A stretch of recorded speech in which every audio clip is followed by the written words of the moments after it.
అంటే అసలు ఇంత ఈజీగా తీసుకోవడం ఎలా మొదలైందంట? అంటే మీ లైఫ్‌లో మీరు చూసిన ఫేజెస్ అసల ఒక మనిషి అనేవాడు ఇంకొకడు అయితే ఈ భూమి మీద ఉండగలమా లేదా అనే క్వెషన్ మార్క్ ఉంటుంది. మీలాంటి వాళ్ళు బౌన్స్ బ్యాక్ అయ్యి ఈరోజు మరొక మంచి సినిమాతో మా ముందుకు వస్తున్నారు.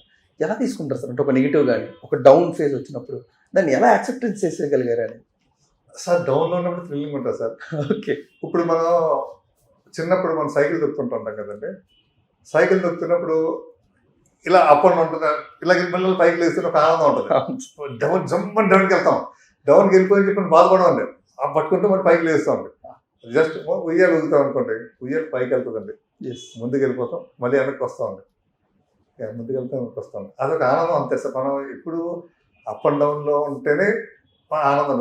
ఒకే రకంగా ఉన్నాం అనుకోండి, ఏదో రోజు దిగవలసి వస్తుంది. కరెక్ట్. అది దిగేదైతే ఇలాగే ఉందనుకోండి, జస్ట్ ఉదాహరణ ఇప్పుడు మీరు అన్నారు కెరటం చూడండి సార్. అవును సార్.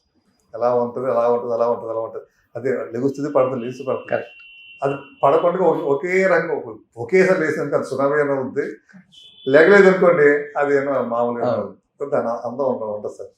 ఇప్పుడు అలా పడుతూ లేవడం వల్లనే నన్ను చాలా మంది అబ్జర్వ్ చేస్తుంటారు. ఏంటి మహేష్ ఏంటి అని. Great sir.